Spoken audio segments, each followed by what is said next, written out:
machine in favour of Galway, and that translated into the scoring of the full game is Galway. There's the final whistle. Galway are the champions. Galway 2-15, Limerick 3-9. And look at that for excitement. Look at that for excitement. There may be protective fencing. There may be this, there may be that around Croke Park. But who could blame the Galway followers who have waited since 1923, an All-Ireland final that for reasons was in fact played in 1924. They have waited all that time for this day. For a county with such a passion for hurling, the sheer joy and relief of Galway players and supporters in 1980 was understandable. Losing to Kilkenny in '79 brought Galway's tally of losses to 11 out of 12 final appearances. That solitary victory was in 1923, Fado Riamh. The intervening 57 years is a litany of heavy defeats and hard-luck stories, along with a failed expedition into Munster in the 60s. Jim Power, in his 100th year as he spoke, remembers that 1923 final well. It was a terrible hard game. Terrible hard. The score, that was a big score. I know. The first score Galway got, Mickey Need, the captain, he was playing on the half-back line, I remember. That was very far away from the goal post.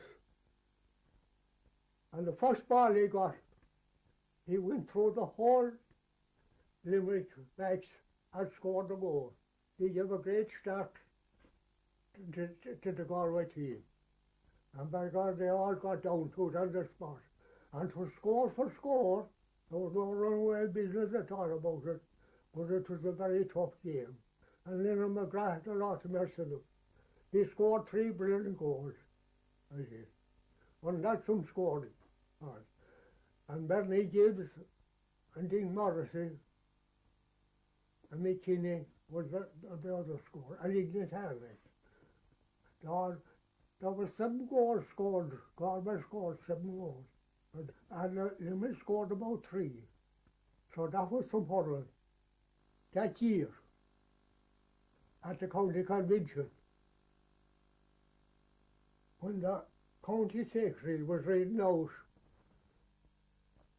what it cost to win that Ireland. But he read out one item on the programme.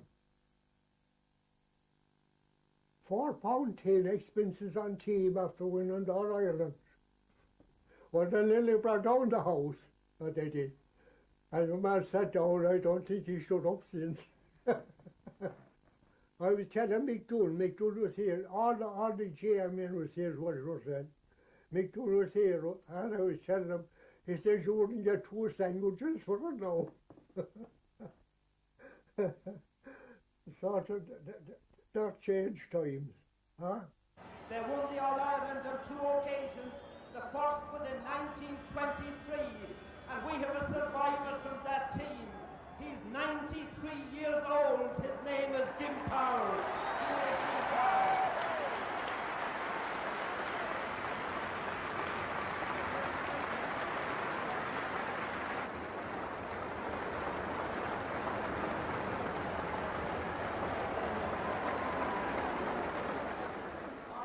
Apart from a league win in 1932 and a Railway Cup success 15 years later, the 30s and 40s are best remembered for some heartbreaking defeats. So the Railway Cup of '47 was played on the Easter Sunday. And a very remarkable thing happened that day. Number one, we led from almost the first minute, and Munster never caught up with us. And Munster that day scored only 1 goal and 1 point. And these were great. Jackie Power, Christy Ring, these 30 forwards now they had.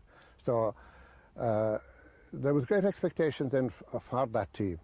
That was one of the few occasions when Christy Ring, for example, was kept scoreless, playing on Bernie Power. He scored nothing that day, and the whole team scored only 1 goal and 1 point. And Sean Duggan was the captain of that team. He was the goalie, and he had a wonderful day. He allowed one goal, that's all. So there was great expectations then of that team. Everybody sort of said, how could a team, a county team, beat a star-studded Leinster team and a Munster team? So there was great hopes for the 47 team, for the semi-final. And it was a tremendously hot day now, I remember, in Bor, and it was described afterwards in one of the papers as the fiercest semi-final ever, because it was a really great game in 47. Now, it was messed up badly by the referee. The referee was a Tipperary man, and he told me afterwards that he kept the game going until he thought it was a draw. And in fact, he had marked the score wrong in his book, but we were a point down, and that was a heartbreak. The 50s were much more productive, and the county was rewarded with a trip to America in 1951. Well, it was the first trip I think a hurling team made since the great Tipperary teams of the early 30s, and there was fierce excitement in the county. That Galway had won the home final against Wexford and had qualified to New York in October of that particular year, 51. It was the first time we were in the plane. I'm sure most of the lads in the team and in the squad, and it took us I think it was around 12 hours or something to get over there. We landed on the way over in Gander in Newfoundland, and then we touched down in New York the Thursday before we played the game.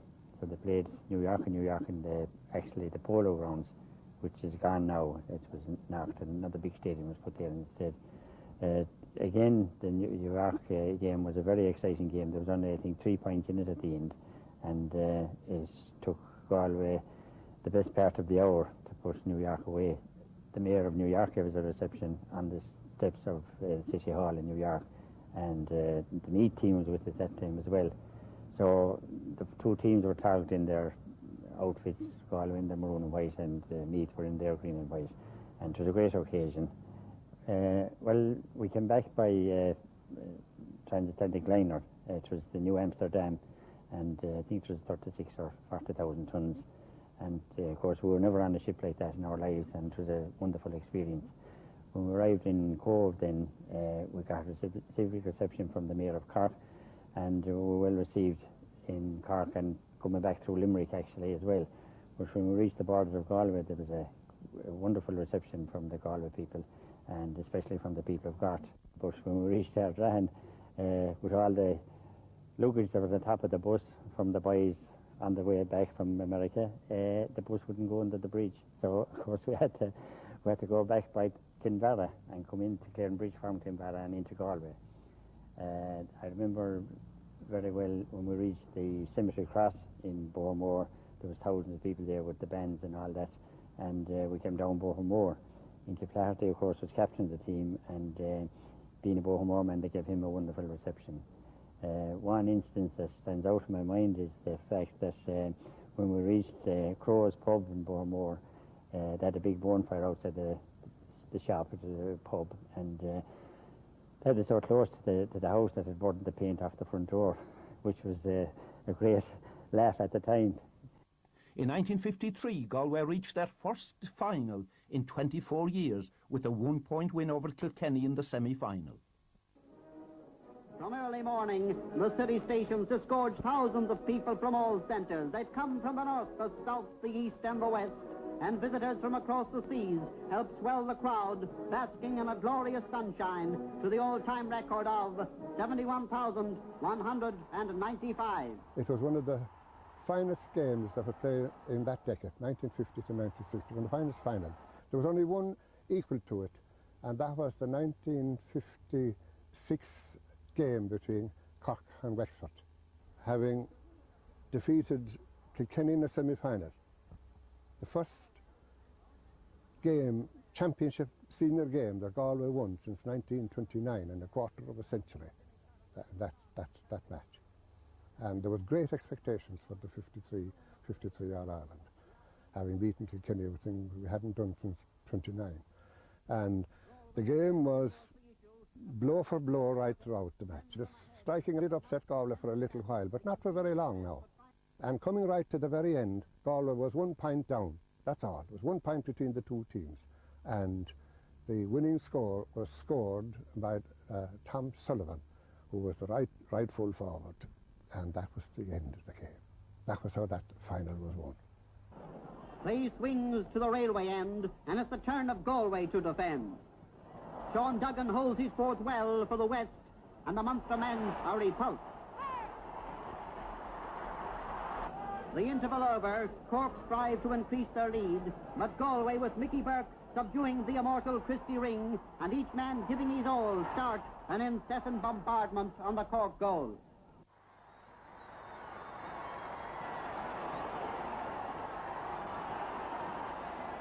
Michael McInerney gets the ball outfield, and it's heading for the goal area. And with the defence beaten, it strikes the upright, rebounds into play, and soon has gone over the line wide.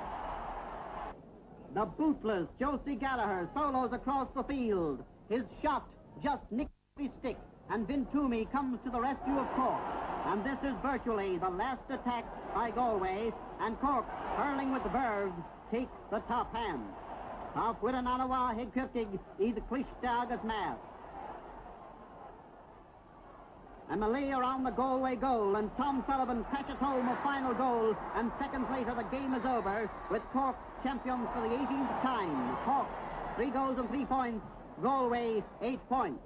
The crowd surges onto the field in wild excitement, and soon Cork's idol and captain, Christy Ring, is on the Hogan stand to receive the coveted cup from GAA President Mr. Vincent Donohoe. Watched by a record 77,000 people, Jimmy Duggan captained Galway against Wexford in the 1955 final. Of course, you see, Wexford had played in the Leinster Championship, and they had 2 or 3 very hard matches, and then they played in the All-Ireland semi-final against, I think it was Tipperary, because we got a bye into that 55 final, which was very, very unusual. And the boys of Wexford, Nick O'Donnell, Podge Keogh and the others, all keen to compensate for recent years' near misses.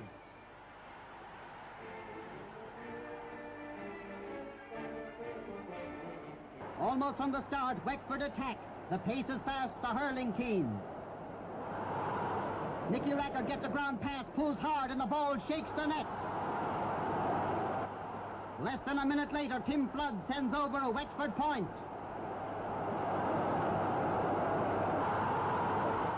Roundabout now, the people who viewed the final as a cakewalk for the Leinster men were having a wonderful time, but their joy was short-lived. Billy Duffy from a free has a Galway point, which instills new life into the Westerners. Here they come again, and Jimmy Burke and Paddy Egan combine to score a Galway goal. Billy Rackard is chased here. He swings the first time, he misses, he swings the second, and he gets it.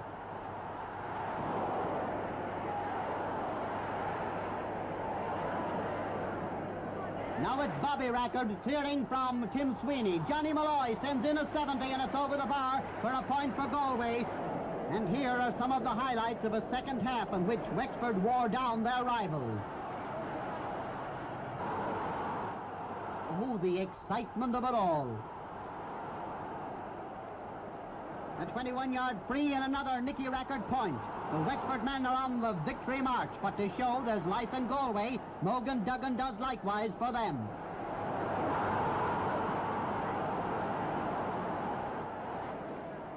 It's all done by mirrors by these would-be onlookers. Joe Salmon loses his stick, but boots the ball, and to take it is Wexford's Jim Morrissey. They jump for joy, and the final whistle sounds with Wexford champions, 3 goals and 13 points to Galway's 2 goals and 8. In 1958, Galway appeared in their 3rd final in 5 years.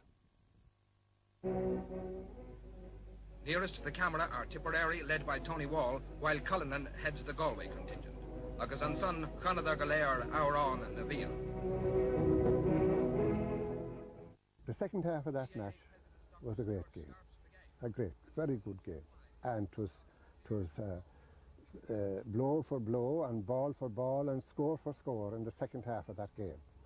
In the second half, Tipperary scored 5 points and Galway scored 1 goal and 2 points, so a level.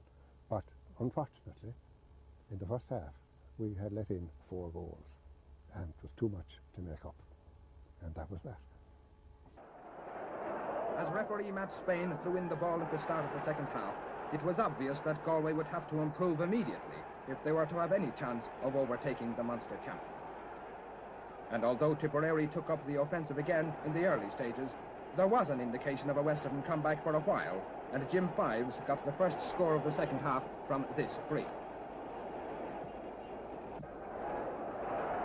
And Galway continued to press, and despite the best efforts of John Doyle, first Sweeney, then full forward O'Neill, and then Lawless force their way through. But Jimmy Finn gets the ball downfield again to set another Munster attack in motion.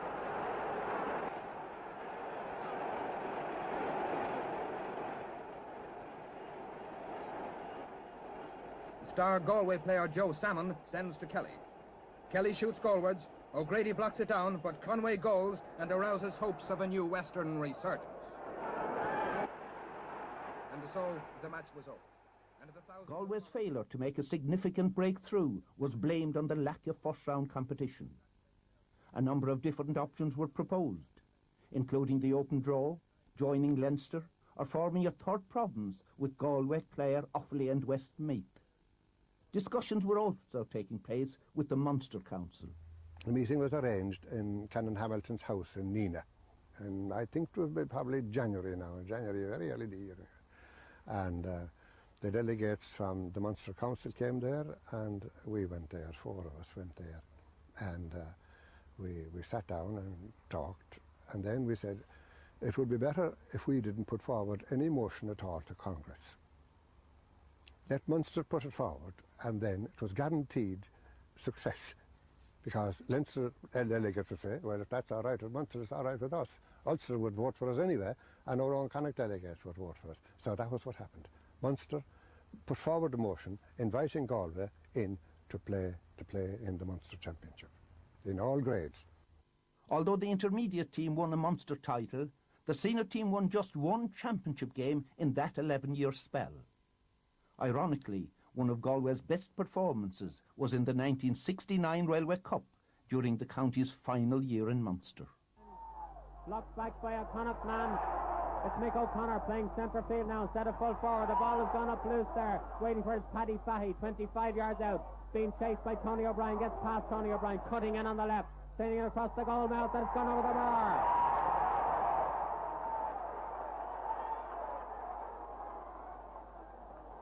John O'Donoghue's puck out is kept in for a moment by Noel Pine, and then rolls out over the sideline, and just about halfway down the field it's a line ball for Connacht. Ted Murphy to take it. Ted cuts it beautifully, 40 yards out, sent on further by John Connolly. Going loose there in the far side of the field to Paddy Fahey. Paddy racing in, 21 yards out, it's a goal, it's a goal!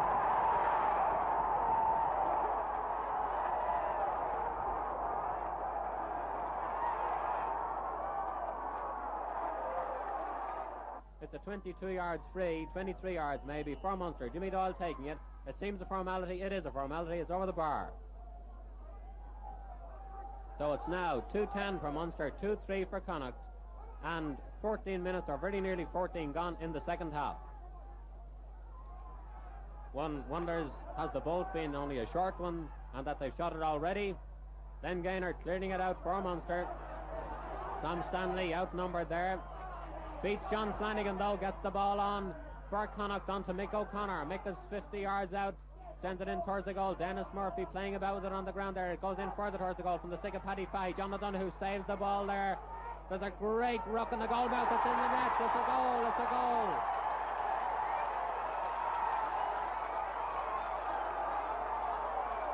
Getting it on to Paddy Fahey, 60 yards out. Paddy trying to get past Lane Gaynor. He does. Trying to go past PJ Ryan. He does. He's 40 yards out. Getting it to Des Cohn. Des not able to get hold of it. Willie Murphy does for Connacht. Sends it in. Paddy Fahey pulls the goal.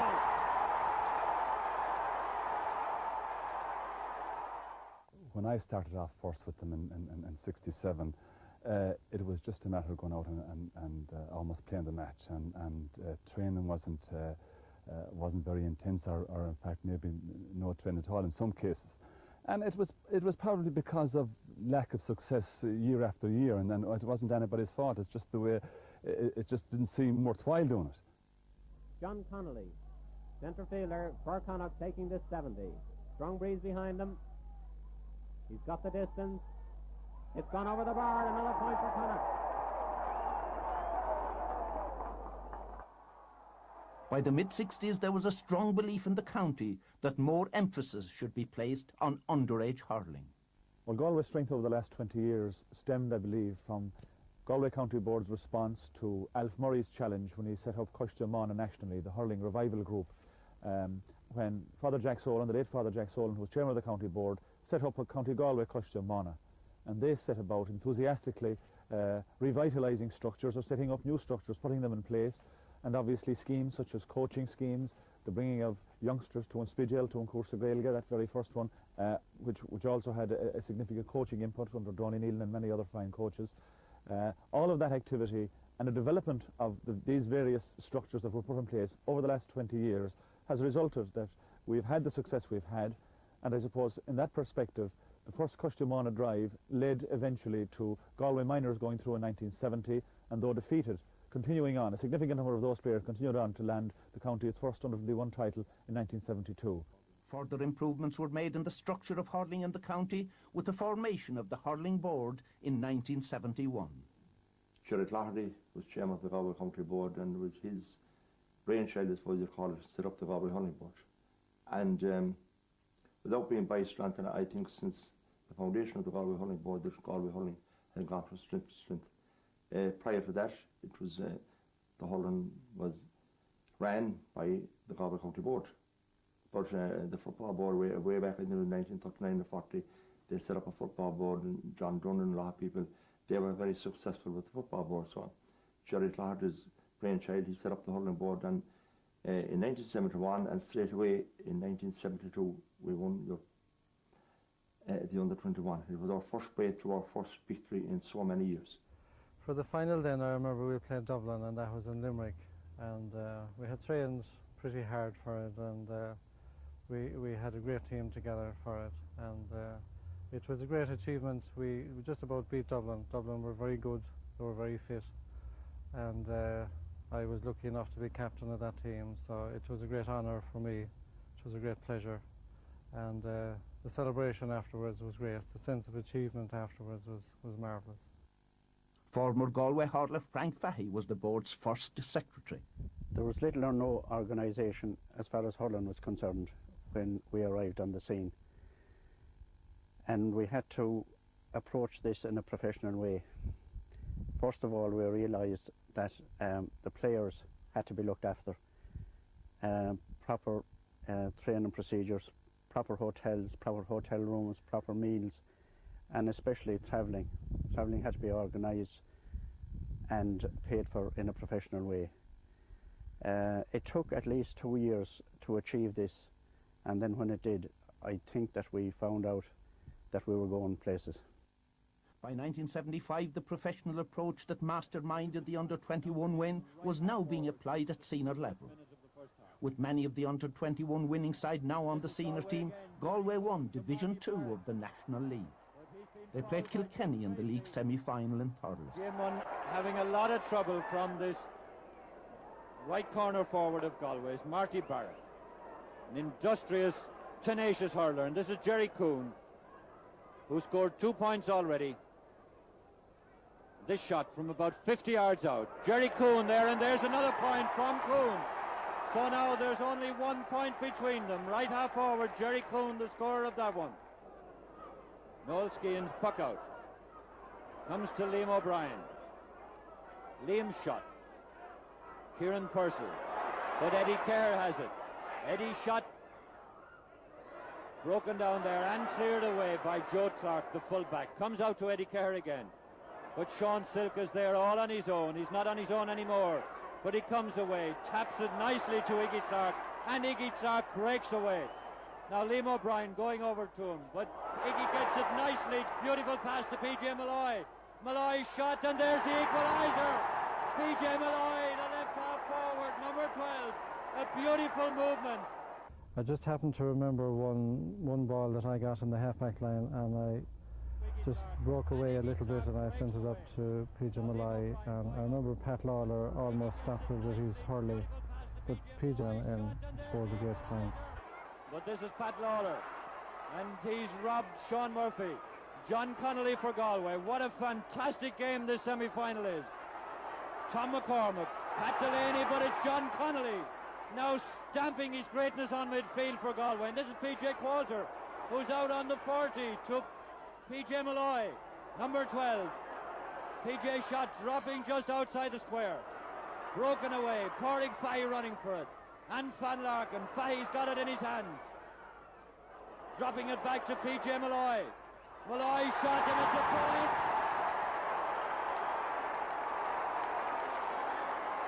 Kilkenny 3 points behind and they've only 3 minutes to go, and this is Iggy Clark for Galway. And that's Frank Burke grabbing it out of the air, getting it across to PJ Qualter, who sends it to Jerry Coon. Number 10, Jerry Coon. And that's a point. That's a point for Galway. 4 points again ahead. Seconds left, and Galway are almost certainly into the National League final for the first time since 1951. Sean Silk for Galway, but time has run out now for Kilkenny. We're gone over the 60 minutes as Liam O'Brien takes this line ball, and there are 3 points between them, and that's John Connolly, and that's it. Galway are the winners. And what a fantastic display by this confident, superbly fit Galway team. Yeah, we came down here today to win. We had it in our heading. If Flaherty had driven into us, I think that this was it. We either make it this year or we don't. And I think every one of us felt that way going out. We were going to take our own man, hurl him up the field, and we did just that. You weren't a bit overawed by Kilkenny's reputation as All-Ireland champions? No, I don't think we kind of felt coming back from America they wouldn't be as sharp as they usually are, and I think that proved quite true as well. You know? Because you were tremendously fit and very fast. Obviously, you put a lot of training into the preparation for this semi-final. Yeah, the team has trained very hard, but I think coming out of the second division, we have a lot to play for, and then our victory over Cork really built us up, and now we feel that we can go the whole way. Well, since you do mention the second division, you know, you didn't show any signs that you regarded yourselves as complete outsiders.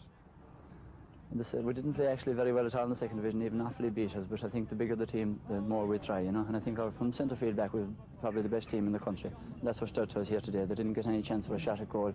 We didn't give them any chance. We played man for man all the way down the field, and that's what really stood to us. Yeah, I think this was the most impressive thing about you, especially in the defence where you were outstanding yourself, and in the other five which you gave the Kilkenny forwards no movement at all, or no freedom. Yeah. But that's the thing you find about Kilkenny, that if you don't stick man for man with them, if you let one Kilkenny man loose, that's it as far as this game is concerned. So